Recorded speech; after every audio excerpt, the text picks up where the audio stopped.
Hi there, and a very warm welcome to this week's Quick Tip. At least I hope it's a quick tip this time. So we are going to be exploring the BxDFs of Octane, or all renderers, as they are basically the same in every renderer.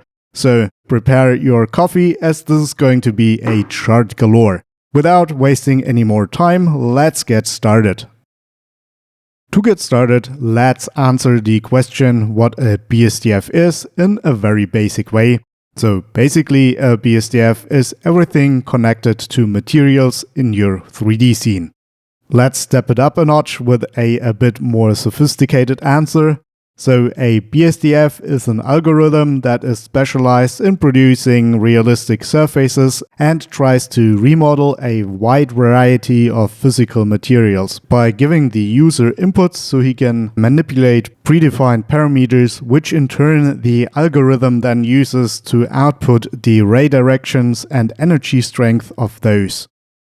In this chart you can see almost all the varieties a modern BxDF can handle light. So we have a reflection, a diffuse, a refraction, a diffuse refraction. The only thing that's missing here is subsurface scattering, which dependent on the BxDF can also be handled inside of it. This, however, doesn't mean that all of the functions have to be turned on all of the time. So if we are just using a reflective diffuse surface without a refraction, for example, the refraction part obviously would be turned off inside of the BxDF. And basically everything you set up in a material, for example roughness or the reflection strength, that's usually controlled by the Fresnel, is then handled within the BxDF. So the incoming light will be treated and checked for energy and stuff like that. So that's not of the concern of the artist anymore. The BxDF is like a black box where light goes in, and if you set everything up correctly, then the outgoing stuff is behaving in a physical correct manner. Let's have a look at another chart. So in this chart, in contrast to the former one, we are not going to look at the rays and their direction. We are going to look at what's happening computationally. So basically, BxDFs are part of the rendering process, of course. And when we are looking at the rendering, there's a part of it when a ray hits a polygon. There will be a lookup what material is on it, and then this part of the material will be calculated. So what the BxDF is fed is the ray direction, the surface normal, and if you have subsurface scattering or volumes, of course the volume information.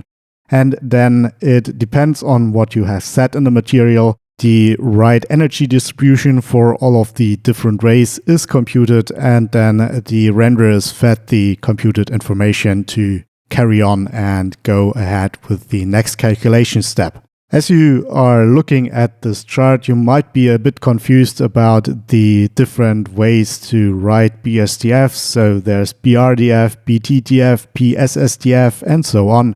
And the cause for that is that there's no clearly defined guideline or rule set how to name your material algorithm. So everyone does it in a little bit of a different way.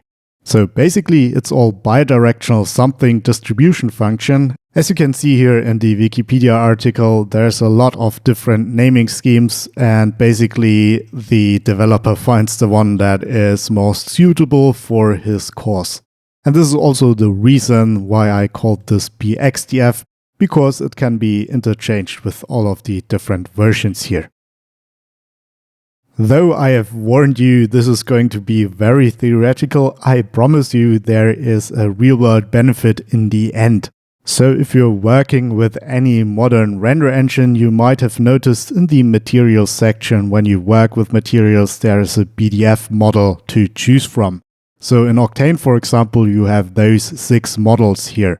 And if you seek to create photorealistic imagery as I do, you want your materials that you capture in the real world to be reflected as close as possible in your CG scene.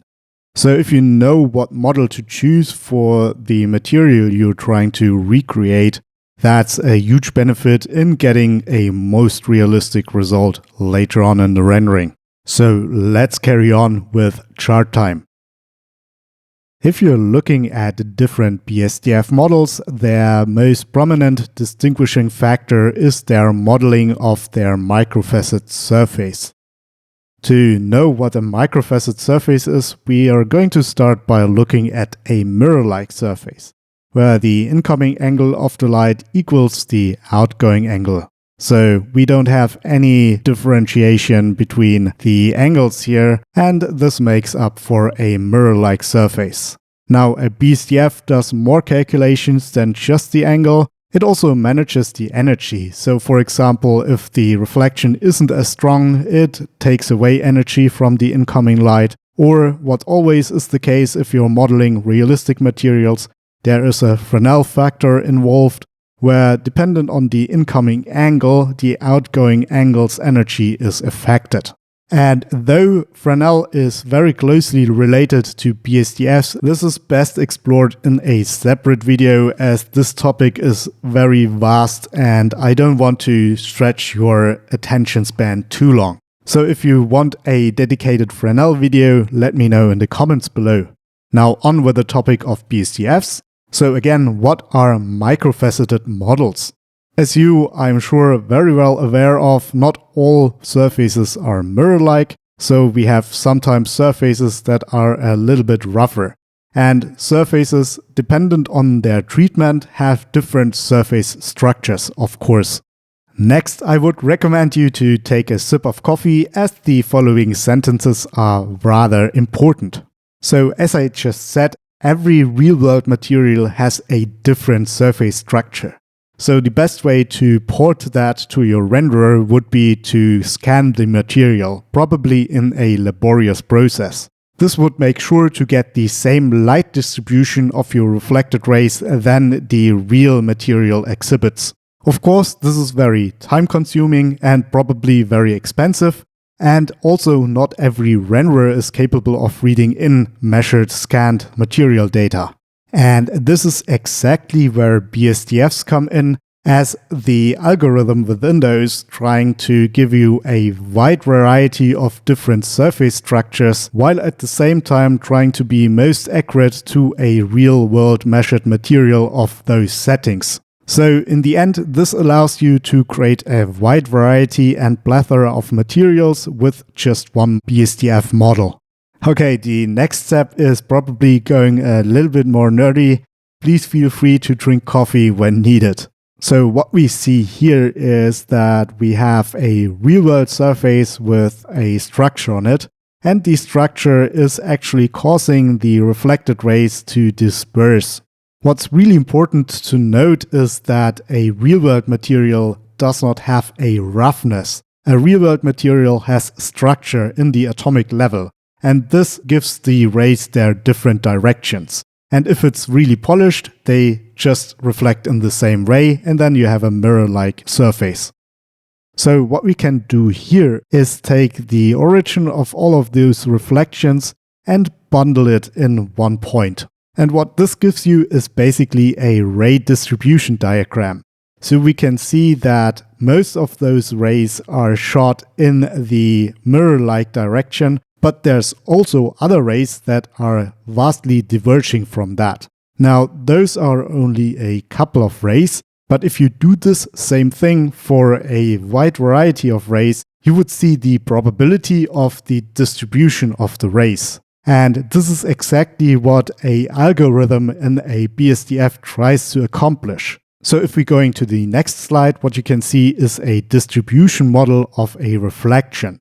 Now, the reflection is not derived from a surface structure anymore, but from a distribution model. And this is what the microfacet model in a BxDF is doing.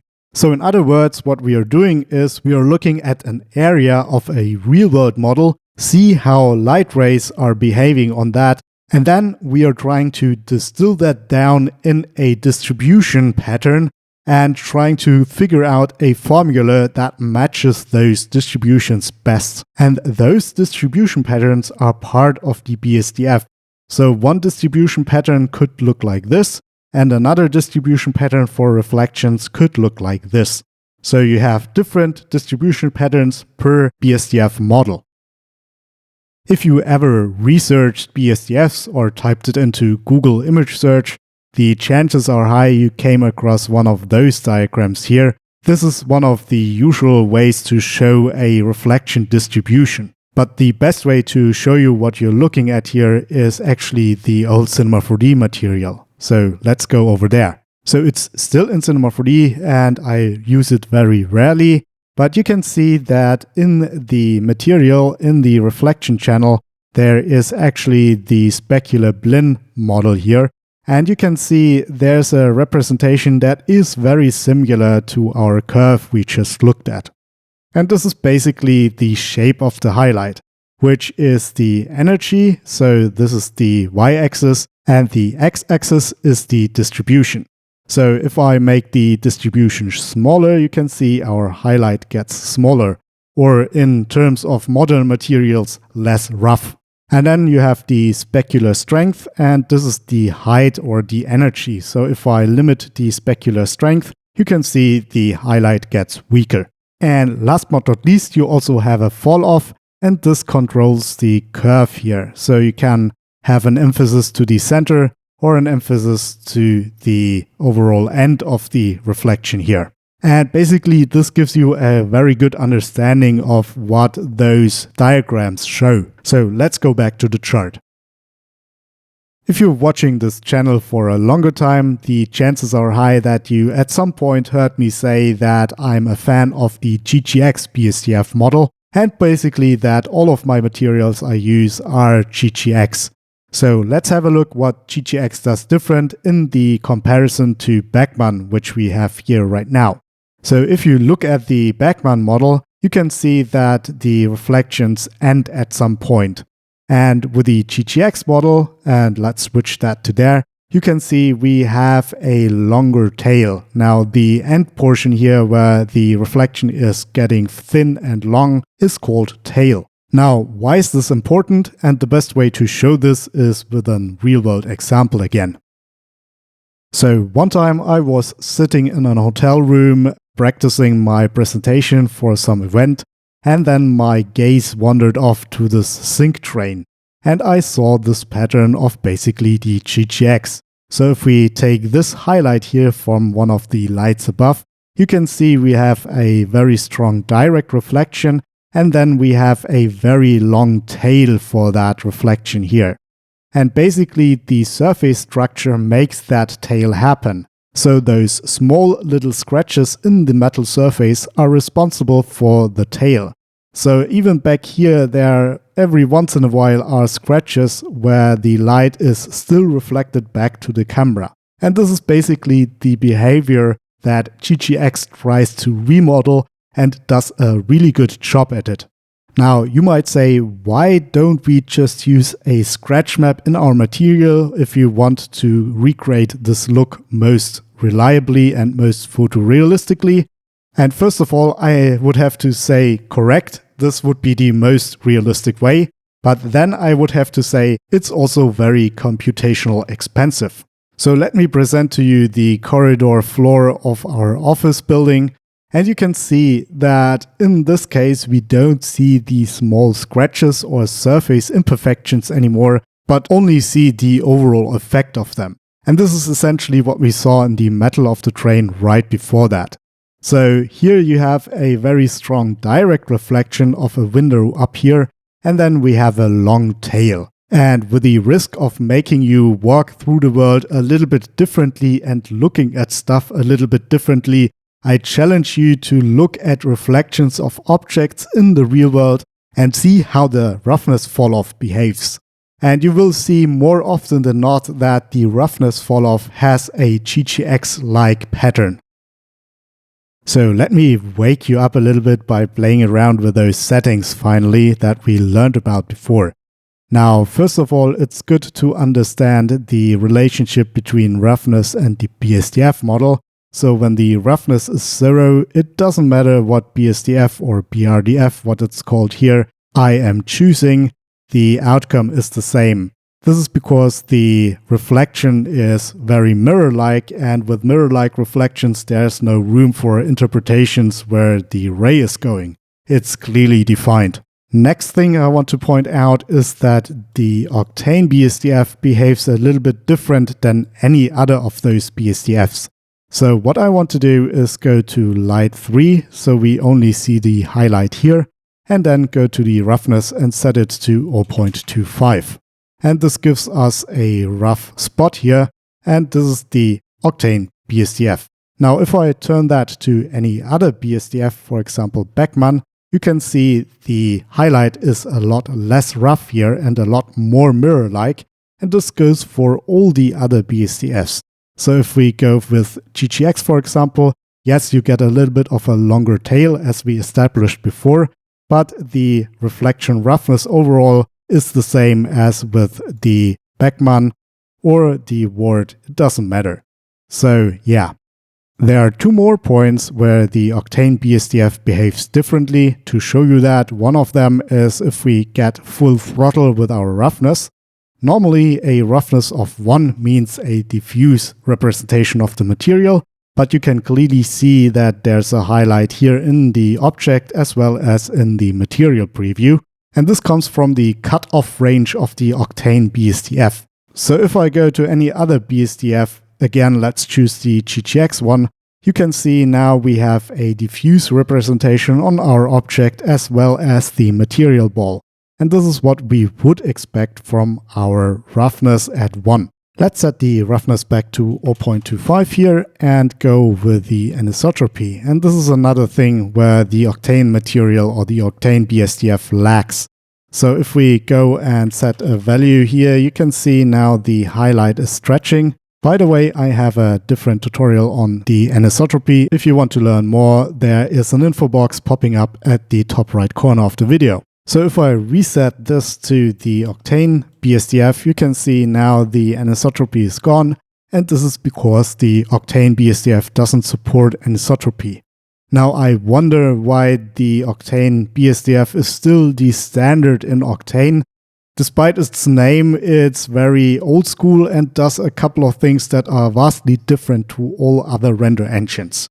Now, this might be the reason why when we go to Material and Create and then go for a standard surface, in the standard surface, actually there is no roughness BxDF anymore, because the standard surface by default is using the GGX energy preserving, which is one of the best BxDF models anyway. So only when it comes to fringe cases where you would use another BxDF model, then the standard surface wouldn't comply with that.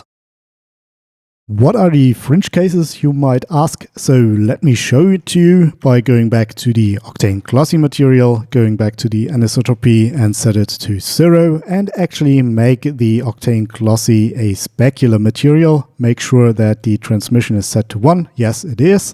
And then we are going to the BRDF models here. So right now we are using the GGX energy preserving, which, as I mentioned, is one of the better BRDF models. So let's go to the roughness and actually set it to 0.5 here. And you can see it's doing a great job. When we go to the main lighting, it looks like frosted glass as we would expect, but it's missing some of the milkiness, and it's getting even worse if I go with the purely GGX model. Now it looks plain dark. And basically what I'm arguing for is that the Octane BxDF has the most milkiest, most soft representation of frosted glass I know. And when I do frosted glass, I often use the Octane BxDF for that. Also, let's see the difference with that light here. You can see it's very milky and nicely looking. And if I go for GGX energy preserving, that looks a little bit darker. It doesn't look bad, but it's just not as nicely soft milky. The other fringe case is actually best shown again with a glossy material, so let's set this back to glossy and actually get the roughness to maybe 0.375 or something like that. Actually, let's go with 0.25 because I think that makes a better case. So our second fringe case, and what I'm after, is if you need a longer tail. And despite dubious websites telling you how to do that, I actually know the answer. And of course, this is the reflection tail I'm talking about. But first off, why do you need a longer tail anyway? So sometimes you have the situation, mostly with metal materials, where you have a very strong direct reflection, so almost mirror-like, but at the same time the material looks murky and foggy. And this is exactly where you would opt for a longer tail. So how do you get a longer tail? I think this is a bug, but usually you have a second parameter here that's called spread, and you will get it with a universal material or a metal material. So let's go with a metal material here. Let's go to the specular map and turn it up, so maybe 0.5, and this is okay. So next, let's talk about something no one ever talks about, and I don't know why, but it slipped past the radar for most. And this is the STD material. Now, for the longest time, I thought that means standard, and I was confused because I considered the GGX energy preserving the standard or go-to BxDF, but this one actually is called student's distribution, and what it gives you is in the roughness the spread parameter. So this only works with the STD BxDF. Let me show you what it does. So basically, when we set the spread to 0, it behaves like a Beckmann BxDF. And if we set the spread to 0.95, so 95%, it behaves like a GGX BxDF. So let me save this render to the picture viewer real quick to have a comparison, and then set it to the 5% higher, 100%, and then compare that again. Here we go. So as you can see, this is not much, but you can see that the student's BxDF on a 100% spread is giving you a little bit more longer tail, and therefore this sometimes can lead to a tad more realistic results, especially if you're going for that scratched metal look that you have with soft metals, where you have like this murky or foggy look to them while maintaining a rather sharp direct reflection. So now that we've experienced that, let's jump over to some charts again.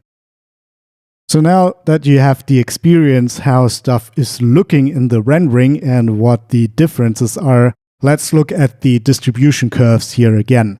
So this is the Beckmann BxDF, and it doesn't have a long tail. And then it comes to the GGX BxDF, which has a much longer tail.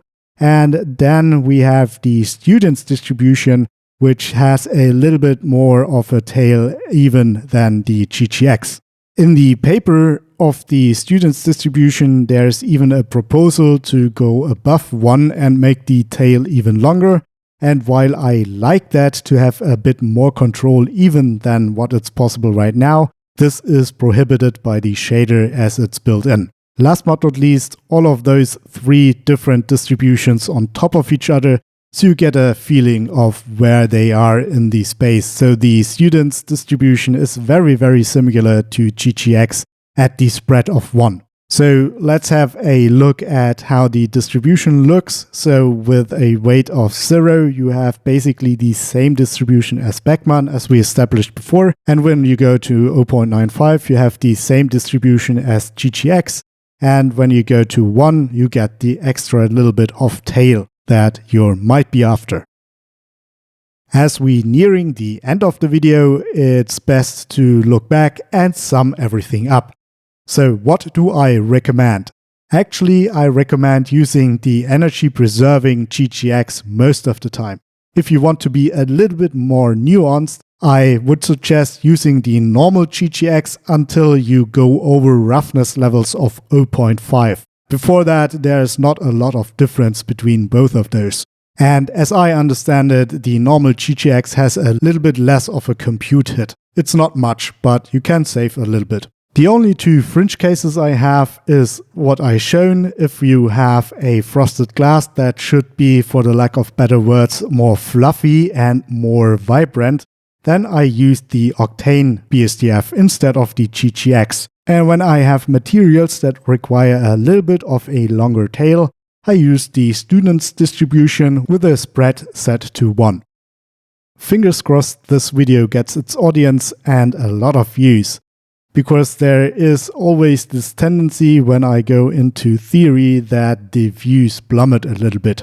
And this even contrasts with the preparation time, as I have to seek methods to reverse engineer the ways to see how the renderer is doing stuff actually in the background.